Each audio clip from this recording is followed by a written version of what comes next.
It's after midnight, and it's time for conversations about love, family, friends, sex, and life. It's Love and Life with Carol Riddick and Donovan West, only on WURD, Progressive Black Talk Media.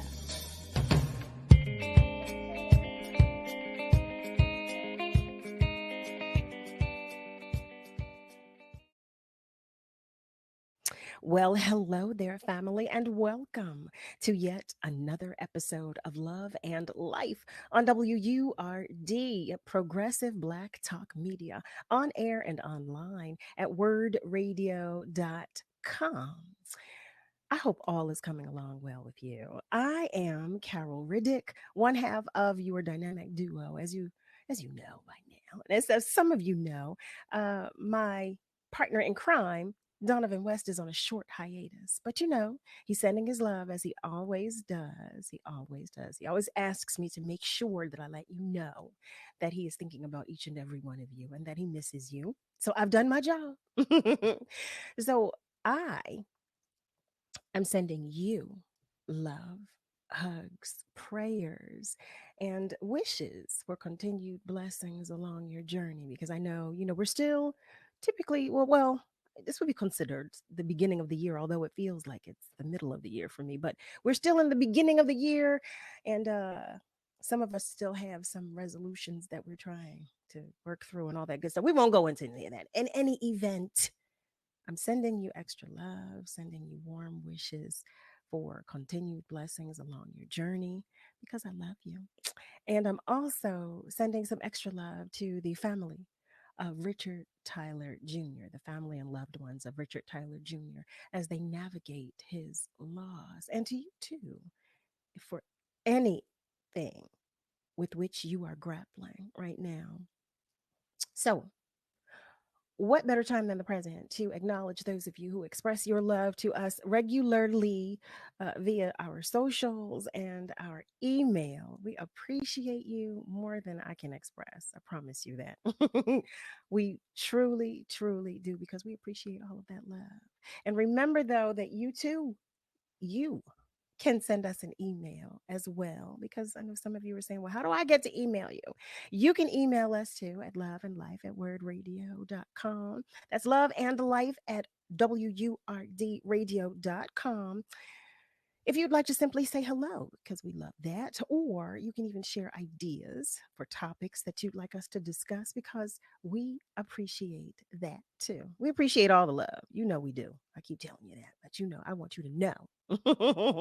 So, family, I need to remind you that Level Up is back for 2023, celebrating Women's History Month in partnership with WVON Chicago and KJLH Los Angeles, highlighting Black women owned businesses who are making a difference in their communities. So you can nominate your business or one of your favorite Black woman owned businesses for a chance to become one of 5 finalists who will be featured in a special 2-hour live on air Shark Tank style pitch party on Friday, March 31st. So the winner will be selected by a panel of corporate sector judges and will receive a grand prize valued at $5,000. Deadline for submissions is Monday, March 20th. So visit wordradio.com/level up to nominate the best of the best in Black women owned businesses. Level Up 2023 is sponsored by Comcast, Pico, Keystone First, Bank of America, and Livelihood. Family, as we continue our celebration of women's history, we bring you yet another phenomenal and inspirational woman who is making history. Today's guest is the executive director and president of Women Against Abuse in Philadelphia. Women Against Abuse in Philadelphia is Philadelphia's leading domestic violence advocate and service provider. I didn't know that. I bet you didn't either. And it is among the largest domestic violence agencies in the country. So, as executive director and president, This guest of ours today oversees the implementation of the organization's mission from both a strategic and operational standpoint. She has a rich history of serving children, families, and survivors of intimate partner violence. She is also a seasoned nonprofit leader with deep roots in the Philadelphia area, and she is the, she was the former deputy managing director of community services for the city of Philadelphia, a position appointed by none other than Mayor Kenny. Family, I invite you to meet Joanna Otero-Cruz. Well, hello, beautiful. Hi, Carol, and thank you for having me on the show. Oh my goodness. We're excited to have you. I was talking with Joanna briefly, really briefly, and I said to her, you know, it's a privilege to have you here. We're excited to have you here in Philadelphia, number one, and number two, to be making the history that you're making, to impact us in the way that you are, because this is such a, the topic of discussion itself is such a sensitive one. So we're happy to have you here, especially during what I consider women's existence, the celebration of women's existence. But I mean, they say Women's History Month, so I'll take Love it. that. But in any event, um, just thank you. There's a whole lot in my thank you. But thank you.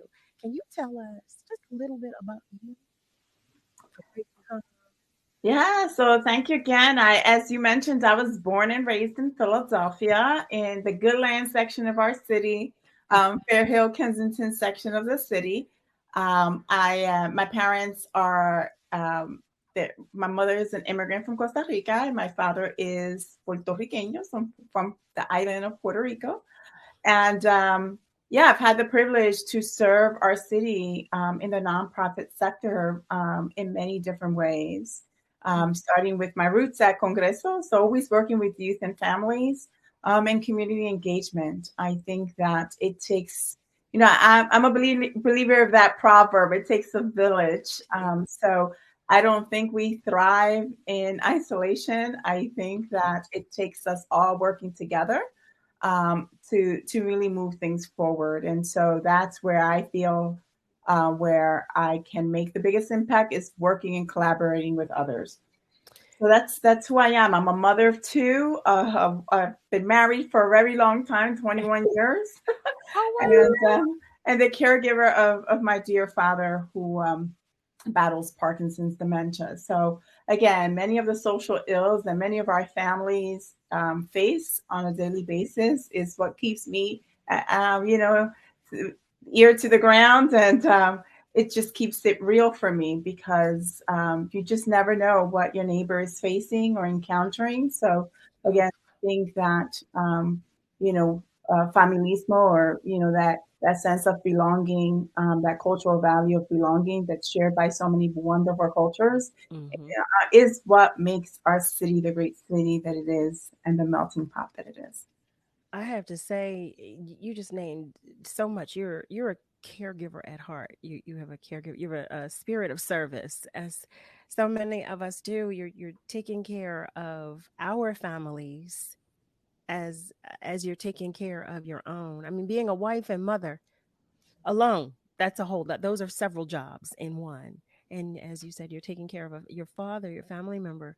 Um, God bless you. I know from one caretaker to another. God bless you. I'm sending you extra love and hugs because I've had that job. So but the reason we are celebrating you and talking with you today is about your current line of work. What brought you to Women Against Abuse?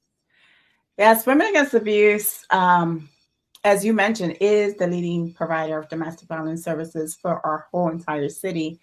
And we're in the business of saving lives.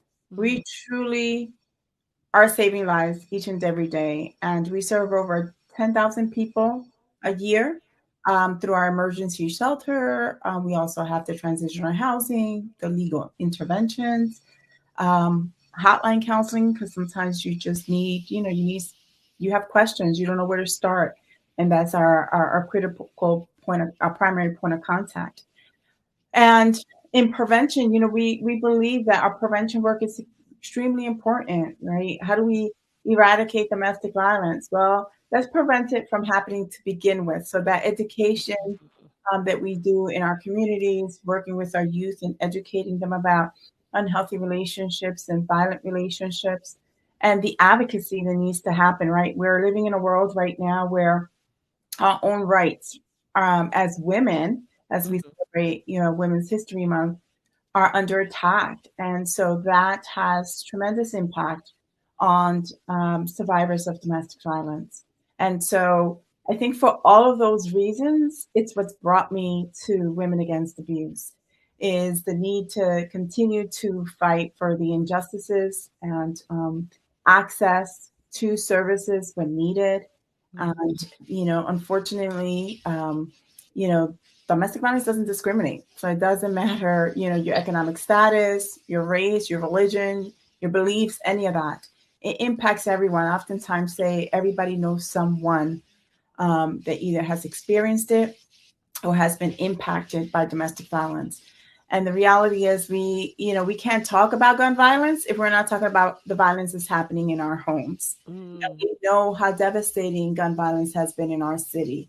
And we also, over the last 2 years, have seen an increase in homicides resulting from domestic violence. So this issue impacts the whole family composition, not just the direct individual. I actually have I have several questions, but my initial two questions, I don't know which one to ask first. So I'm going to say them both because I don't want to forget them.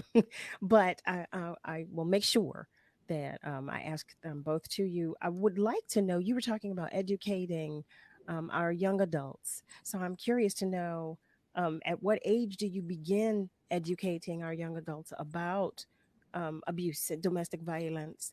And my second question, you can answer either of the two as you see fit. Is there an age bracket or ethnic background where you see victims experience domestic violence at a higher rate in comparison to others? Excellent questions, Carol. So I'll take the youth question. I believe that we need to start educating our young ones as as little as possible, because you're talking about relationships, right? What are the norms and not, and so I think we need to begin to normalize that conversation of you know what does it mean to be in a relationship and healthy relationship versus not just intimate, at a very, very young age. Our program, the Safer program, we're currently right now in middle schools and high schools, and that's really simply because of capacity, right? We need 100, more than 100, really, programs doing this type of work. But that's where we start. So you're talking about like fifth grade, 12th grade. We do also the community education at, sporadically in the community, depending where the needs are. But in terms of currently in terms of capacity, it's middle school and high schools.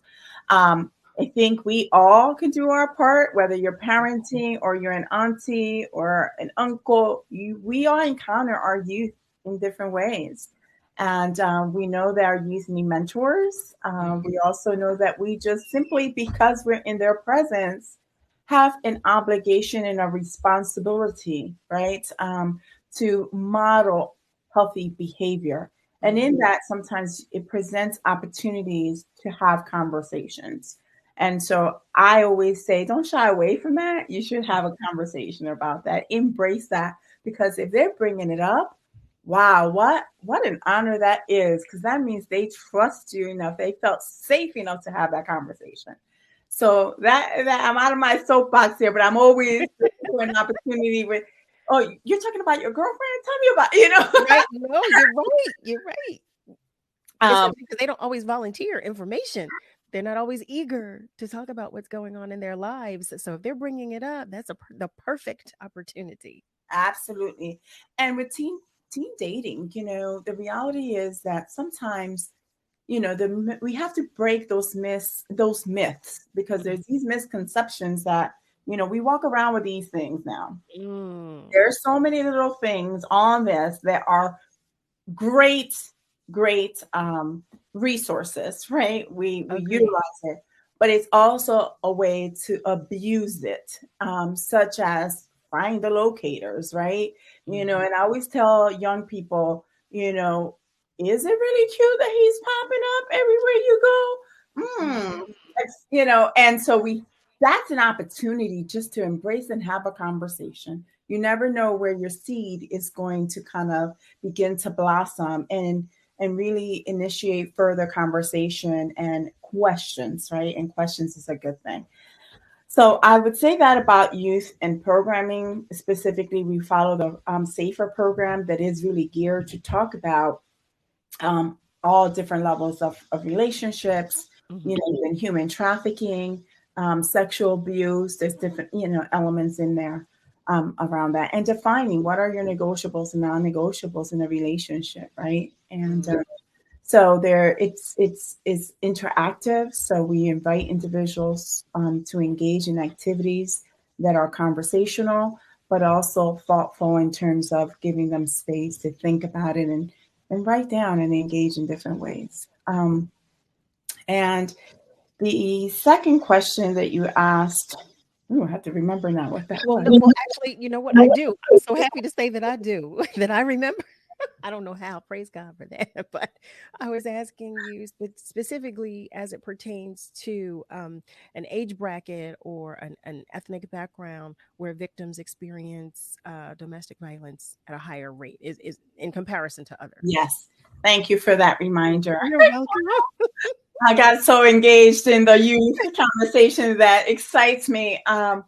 And so that's a great question. And the reality is that, when you look at, there are different, there are many different research out there and surveys out there. I think the most recent one that I can recall without having it in front of me is as it relates to Latinos and Latinas. As to those that are reported, because the other thing, remember, these things is only what's based on what's reported. And what they found was a small increase, 34% of an increase with Latinos in terms of if it's reported, simply because a lot of fears with our immigrant population in particular, as it relates to coercion, right? People fear being outed to ICE. And deportation, and so there's a lot of fear there, and a way to be. Domestic violence is all about power and control, one partner over the other, and so if you have the fear of being deported, and they can utilize that as a weapon to do that, and I think that oftentimes, unfortunately, society could be really, really harsh on victims, right?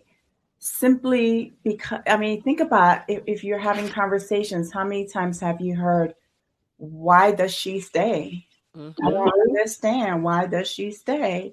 Instead of asking the question, why is he hitting her? Instead of questioning the behavior, we're easy to re-victimize a victim. And so I think, again, when we talk about, how can we begin to really, as a society, embrace and support victims of domestic violence, we have to take a look at our own behavior, because they create many different barriers.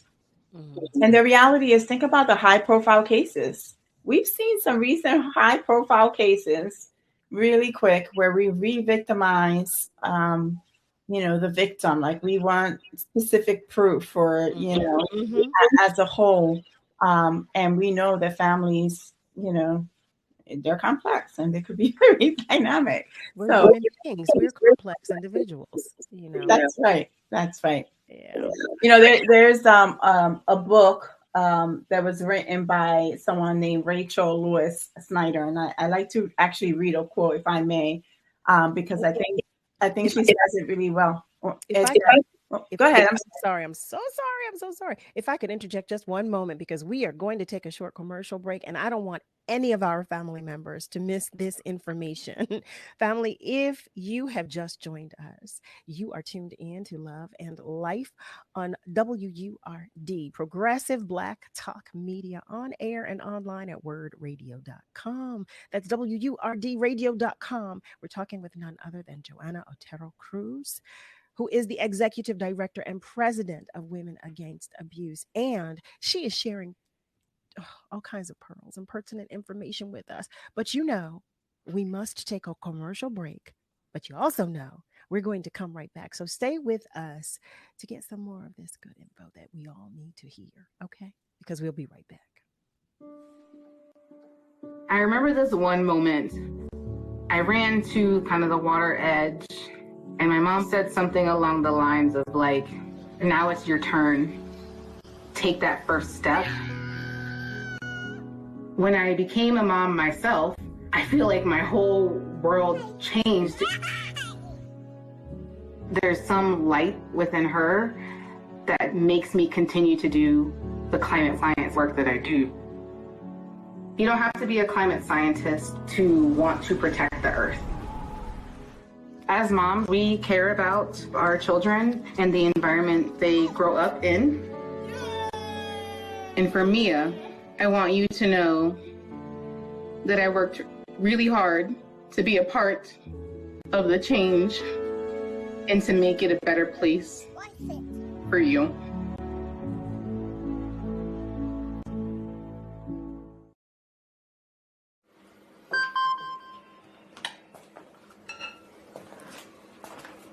Email from school about the incident today.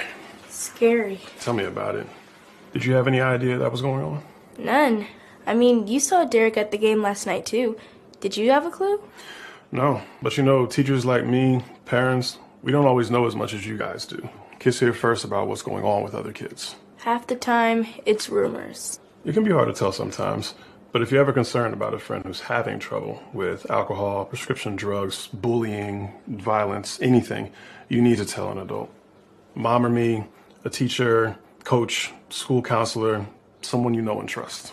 Dad, no kid is gonna tell an adult about that kind of stuff. I get it, but if we don't know, we can't help. Speaking up about a problem, that's what helping a friend is all about.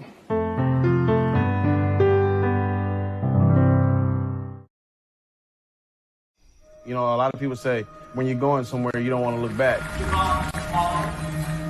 But I beg to differ. For her to see her father celebrate his graduation, it's the best feeling in the world. I can't lie and say it was easy. But sometimes you just have to stop everything and take it in. I looked at everything in a different light. I realized it started with me going back and getting my high school diploma. We're often influenced by what we see or hear on social media. Beware of disinformation campaigns targeting Black communities by using cultural issues to incite divisions, spread false information, and negatively influence public opinions. We're in this together, and together we can stay informed and empowered. Learn more at nbcit.org. This public service announcement is from the National Black Cultural Information Trust. I'll be here to hear what's on your mind. Take this time to talk and get it right. You know I'll be there all your life. When you need me, I'll be by your side. By your side. And every day is a different day. Everything is in everything.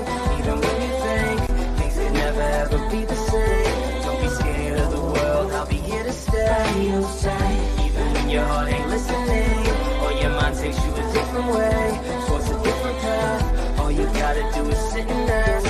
When you need me, I'll be by your side. When the adults in a child's life talk early and often about the dangers of underage drinking, the message gets stronger every time. I'll be by your side. Talk. They hear you. You're listening to WURD Radio, 96.1 FM and 900 AM WURD, independent Black media.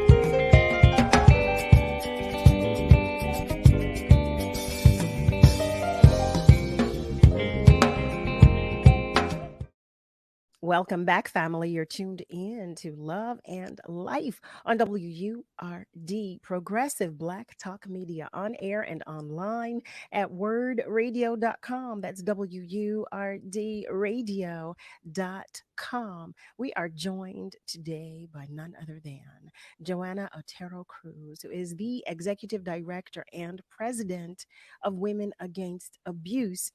And if you are just joining us, you came at the right time, because prior to the commercial break, she was sharing with us that she's about to share a quote with us from a book by, if I'm not mistaken, Rachel Lewis. Yes.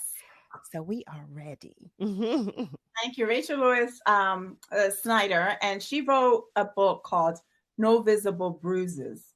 And I wanted to share this quote after she had interviewed hundreds of victims, perpetrators, and families whose members lost loved ones to domestic violence. And it goes like this. They stay because they choose to live, and they die anyway. Michelle Moser stayed for her kids and for herself. She stayed for pride, and she stayed for love, and she stayed for fear, and she stayed for the cultural and social forces far beyond her control. And her staying, to anyone trained enough to see the context, looks a lot less like staying and a lot more like someone tiptoeing her way towards freedom. End of quote. I thought that's very powerful, because our conversation, we were talking about society could be very cruel when we're constantly re-victimizing the victim by blaming or questioning or judging an individual why they stay. Oftentimes takes about 7 times someone to attempt 7 times before they actually separate from the relationship, because it is so complex. And so I think we need to, again, work as a society to be more empathetic than judgmental to our victims of domestic violence. I hate that our time together is so short, because there's so much that I want to cover. But I want to begin. Well, I want to continue at this moment by asking you if you would share with us how anyone who would like to find out additional information, or, well, I'll start there, because I don't want to say, like I said, I don't want to talk too much. I really want them to hear from you. If you could share with us maybe a website or some information. Absolutely. You can visit our website at Women Against Abuse.org. Again, that's womenagainst.abuse.org. We have information there in English and in Spanish. But you can always contact also our 24-hour hotline at 1-866-723-3014. That is 24/7. We can accommodate multiple languages, up to 180 languages. And it is really our primary point of contact, because sometimes people, are fearful to call because they think that we're going to say you need to leave the relationship. We are not in a position where we tell people what to do. If you have a simple question, or you're trying to even determine, am I in the cycle of violence? Is this unhealthy? What do I do with my kids? The reality is every case, every relationship is unique. And so we are here to offer resources to provide you with the tools that you may need to determine and finalize the decision, but we would never say you need to leave. So don't let that be, be your fear as to why not to call. Well, thank you for that. Thank you for the information. And family, for those who are listening and are not watching, we will repeat the information. And for our family members who are watching, I will make sure the hotline, the number to the hotline, is visible to you as well. And I'm going to leave the website address visible too, for anyone that would like to write that down. So I'm curious to know if there's been a case, or if there have been times where there's an individual who is a victim of abuse, but this may sound weird or bizarre, but is not really, doesn't want to admit that they are, or is not, I don't want to say not aware, because I don't know if that's possible, that you're unaware that you're a victim. Or you can be in denial, right? And I do think we get a lot of cases where individuals are, especially because oftentimes we think domestic violence equates to physical abuse. And that is definitely one that's most outward facing, right? Physical abuse. But domestic violence can manifest in many different ways. Sexual abuse, there could be psychological abuse, economic abuse.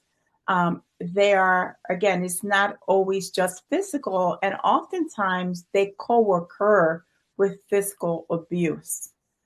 So again, it could look in a myriad of different ways. And I think that's what makes it complicated. The other thing we got to remember is that, domestic violence is a pattern of abuse, right? So it's cyclical. And because it's cyclical, it's, oftentimes we say it's that honeymoon stage in the relationship, and you have that tension, phase, and leading to that tension, which ultimately can be then explosive or violent phase of the domestic violence cycle. And so oftentimes after a violent episode or incident, whether it's an emotional, psychological explosion or a physical explosion, or emotional, it could very well lead to, I'm sorry, I would never happen again. That apologetic, I'm kind, you know me better, you remember the good times. And that's what makes it so emotionally distressing for someone to even see, like, yeah, this person's usually not like that. Or next thing you know, it's happening again. Right. And so you almost feel entrapped into this relationship dynamics that's very unhealthy and very violent. Yeah, that makes so much sense. It makes perfect sense to me. What kind of services are offered at what kind of services are provided at Women Against Abuse? Yeah. So at Women Against Abuse, we operate the only two emergency safe havens, oftentimes referred to as shelter, in the city of Philadelphia. And we currently have, it's a 24-hour operation. Obviously, we're open year round. And our safe haven residents usually stay anywhere between 60 to 90 days where they take refuge. And these are for individuals who have to flee their homes just to be safe. And on that, we also have supportive services on site, because we know that this doesn't happen just in a vacuum. You have a room now, and that's it. We have support services, including, of course, ability to be able to manage the crisis that's encountered. We provide meals, of course, case management. We also have therapists on site and provide services for children, because, again, it impacts the whole family, not just the individual victim. And we provide services to all gender identities. I want to make sure I stress that. I was going to ask that too. Okay. So we don't care how you identify. If you are a victim, we avail our services to you, and we're here to provide services to all Philadelphians who may be encountering. In addition to our safe havens, we also provide transitional housing. We have 15 transitional housing units for families. We refer to this site as Sojourner House, and it's an on-site that supports again, we have a lot of the supportive services similar to that in our safe havens, but within this, we also provide economic empowerment services. We know that individuals are with us for a short period of time, but they also need to be able to sustain, right? Or sometimes, just regain their credit. When we talk about economic abuse, there's a lot of repair that needs to happen on a victim's economic credit, just their credit, because it's oftentimes again used as a way of coercion and disempowering someone if someone's messing with your money, or you don't have access to your money, or you're just learning that you've gotten all these accounts opened under your name that you had no awareness of. So there's a lot of that. We also have the legal center, which is very important for people to know. If you determine, and we always advise that you call either our hotline number that you have, the 1-866 number. Our legal services are open Monday through Friday, and we're both at family court and criminal court. And our legal center has both advocates and attorneys that specialize specifically on these highly respected. They're like really highly respected in the courts and in this field of domestic violence. And they provide services with protection from abuse orders, protections from sexual assault orders, and really complex custody cases that are done. And then I mentioned our hotline already that we provide. And we also have Monday through Fridays from 8 to 4 if someone is not wanting to call, but they're willing to chat. So you can go onto our website at womenagainstabuse.org and you can chat with a live domestic violence counselor. So you can ask questions that they can definitely correspond with you through the chat. Oh, wow. That's awesome. First of all, let me say I was so unaware of all of the services that you all provide, all of the information that you have shared today. It's mind blowing actually, because I guess I wouldn't know. You really don't know unless you're searching or you're in need.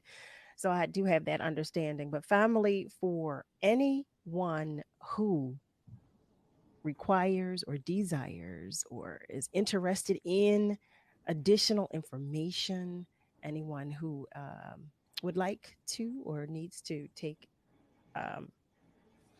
advantage of any of these services that are available, the website is womenagainstabuse.org.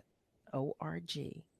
There is a abuse hotline number that you can call. It is a 24/7 hotline. The number is 1-866-723-3014. I wanted to make sure I read all of that information aloud for our family members who are simply listening and are not watching. But for those of you who are watching us, the information is made visible to you.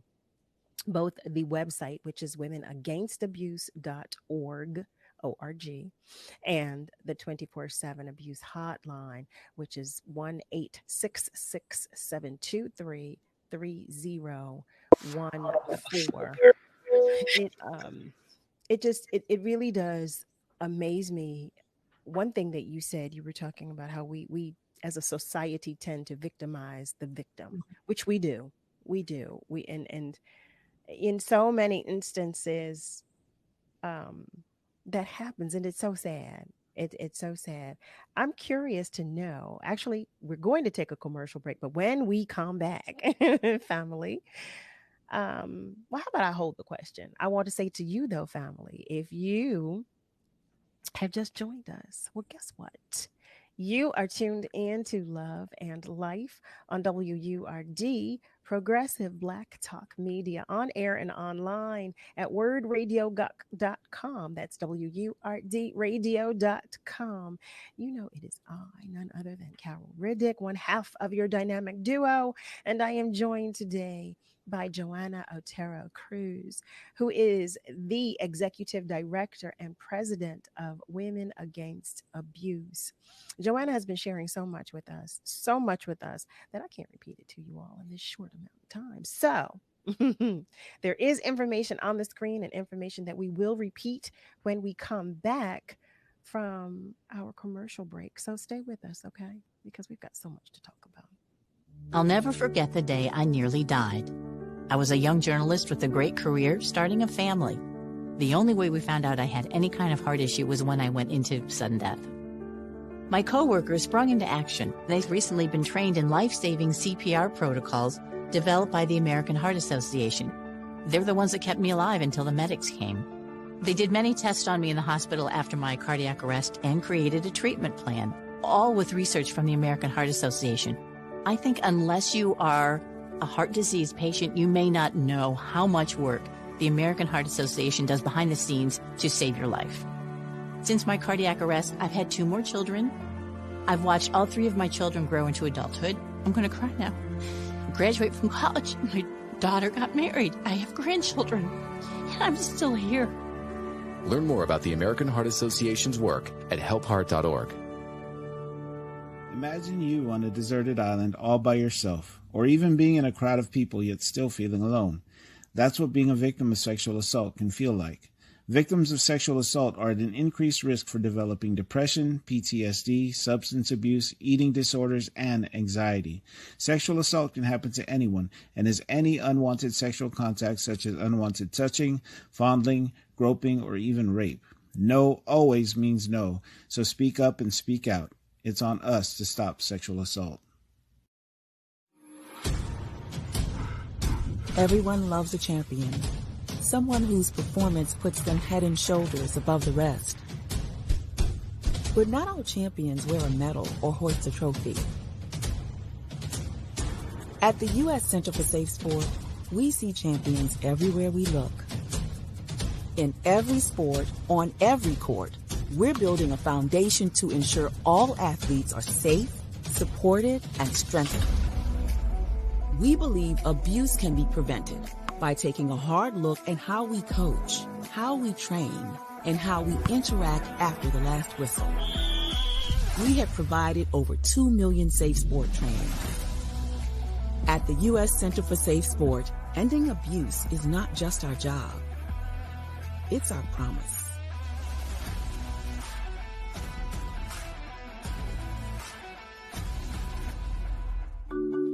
The thing that drives me every day as a dad is him. Every day he's hungry for something. And there's this huge responsibility in making sure that he's a good person. I think the advice I would give is you don't need to know all the answers. It's okay to make mistakes. As long as it's coming from love, then it kind of starts to work itself out.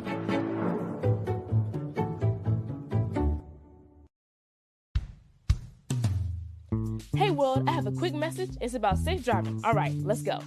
Anytime you're driving, have the seatbelt buckle tight. Both hands on the wheel and your phone out of sight. When not in your hand trying to text somebody back. Because if you do, your car might get smacked. The moral of the story, just put your phone down. The people on the road will stay safe and sound. Put your phone down, put your phone down. People on the road will stay safe and sound. Yeah.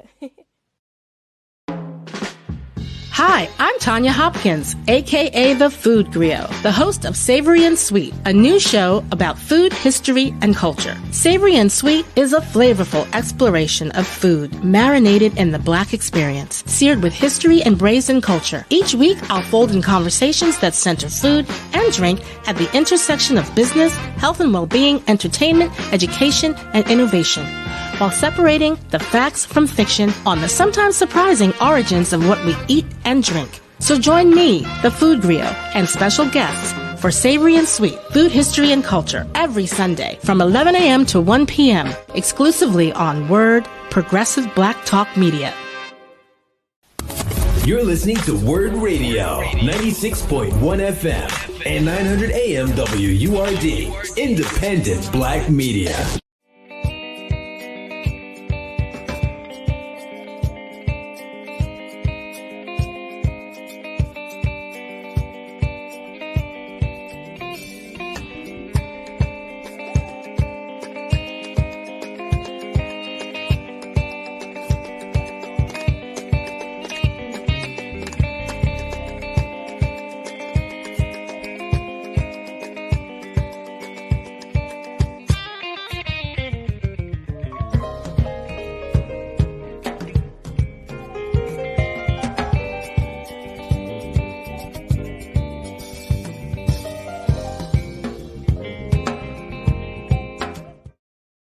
Hey there, family. Welcome back. You are tuned in to Love and Life on WURD, Progressive Black Talk Media, on air and online at wordradio.com. That's WURDradio.com.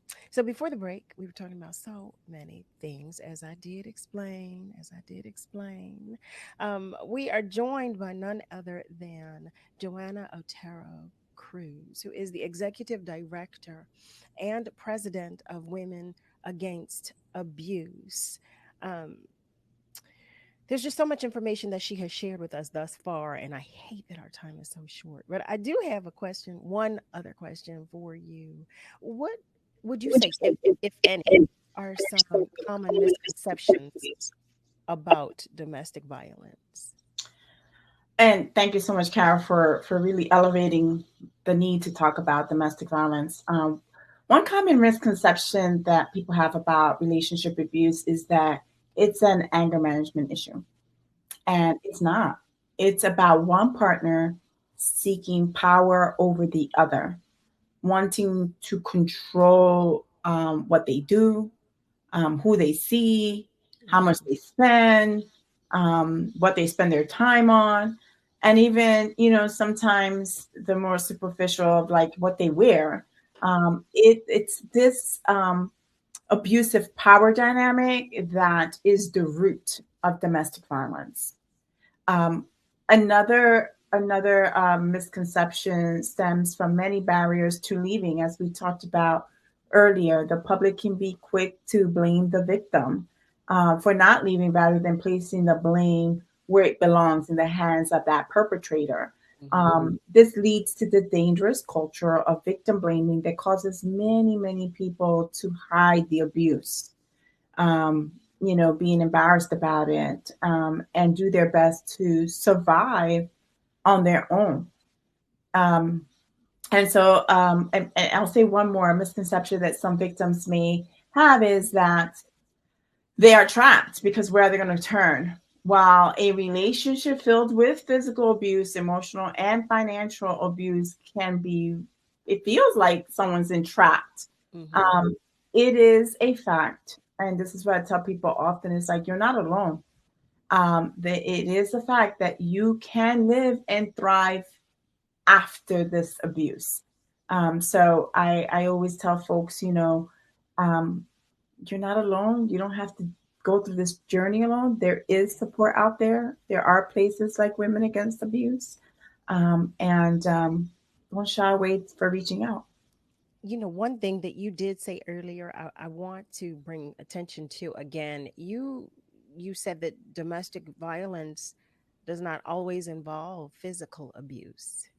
I wanted to repeat that, because I know sometimes we tell ourselves, well, that's no, that's not what this is, because he or she would hit me if this was domestic abuse. But that was an important point that I felt you made, that it needed to be repeated. Absolutely. It can manifest. And, sometimes people think like, because it's not physical, it's not that bad. But we know that it's different, right? We know that no one should be subjected to any forms of violence. No. You were talking about educating our youth about domestic violence, and you were talking about going into the schools and talking with them. I can't imagine, you said middle school students. How receptive are they to the information that you share? These young ones, they are, let me tell you, I don't know. They are beyond their years.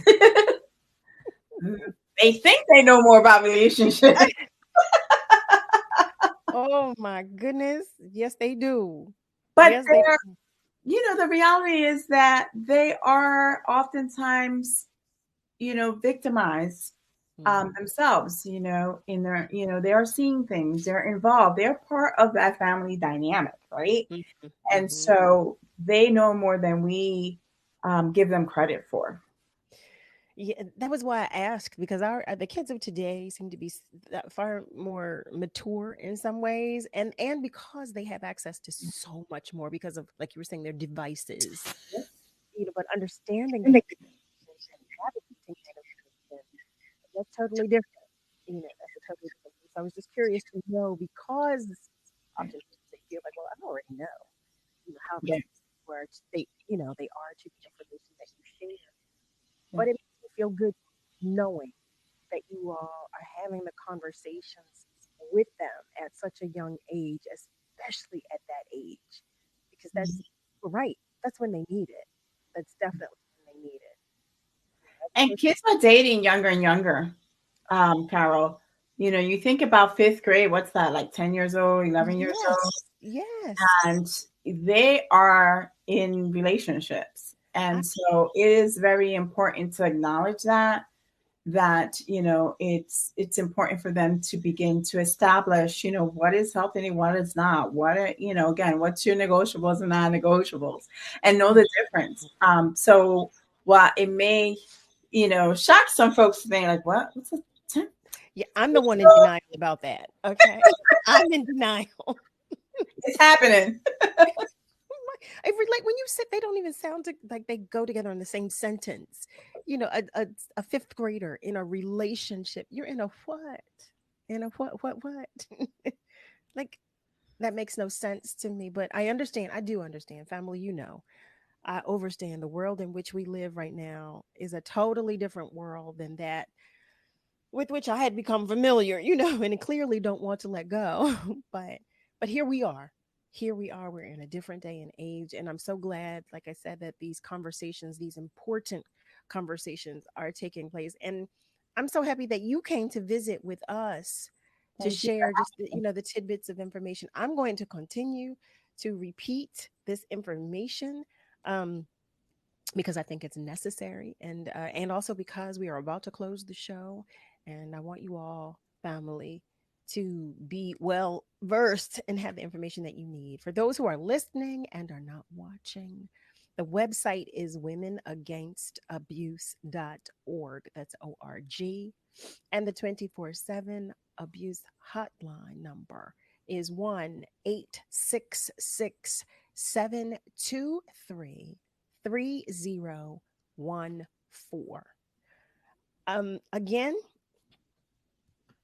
I just want to say thank you, family.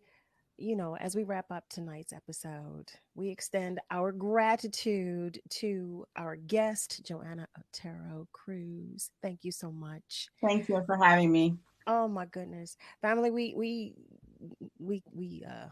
love you, and we appreciate the fact that you love us and you support love and life as you do. Joanna, you sharing your time, your energy, your attention, and the information that you shared is priceless.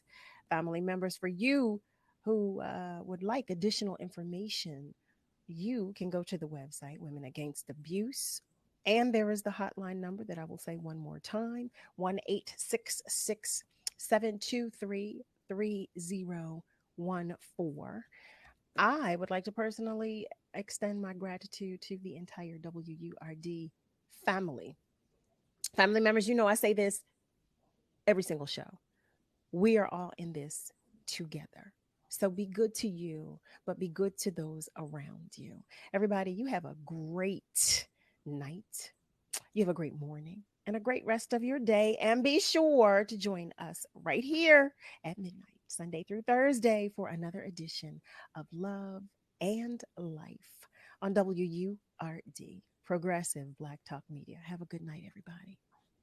Stand with WURD Radio, Pennsylvania's only black-owned talk radio station. Join the movement to keep the conversations going and amplify the voice of the black community. Show your support. Start or renew your 4WURD membership today at WURDradio.com or call 215-425-7875.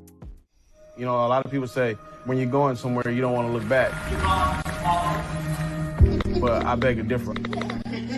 For her to see her father celebrate his graduation, it's the best feeling in the world. I can't lie and say it was easy. But sometimes you just have to stop everything and take it in. I looked at everything in a different light. And I realized it started with me going back and getting my high school diploma. Maybe you can make retirement happen. After all, you made her college years happen. Opening that education savings account when she was little. Spearheading a campus tour. And another, and another, and another, and another. Bam! Deciphering financial aid. She was like, what? Now she's like, you aced planning for college. Now get the tips you need to get on track at aceyourretirement.org. I'm Naheem Hines, professional football player for the Indianapolis Colts. Becoming a running back was no easy task for me, but it's nothing compared to what my amazing mom faces every day. My mom was diagnosed with muscular dystrophy when I was 14 years old, yet she's always there for me, every step of the way, despite her own battles. And the Muscular Dystrophy Association is there for my mom. At their 150 care centers across the U.S., MDA is the leading organization in research and care for kids and adults with muscular dystrophy, ALS, and related neuromuscular diseases. Their research is helping find cures and save lives. Watching my mom go through her daily struggles and the care she receives from MDA has made me determined to help find a cure for neuromuscular disease. That is why I support MDA, and that's why I'm so grateful to others who do too. Join me and learn more at helpmda.org today.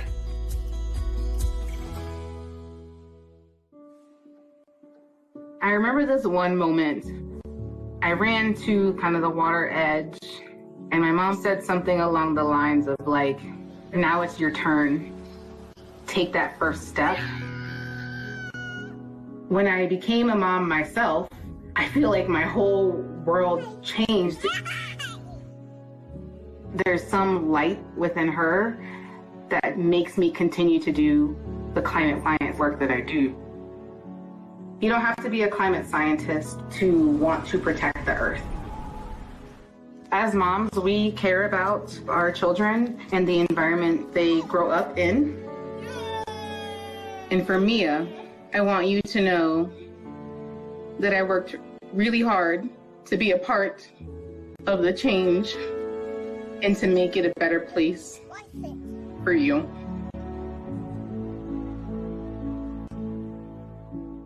Imagine you on a deserted island all by yourself, or even being in a crowd of people yet still feeling alone. That's what being a victim of sexual assault can feel like. Victims of sexual assault are at an increased risk for developing depression, PTSD, substance abuse, eating disorders, and anxiety.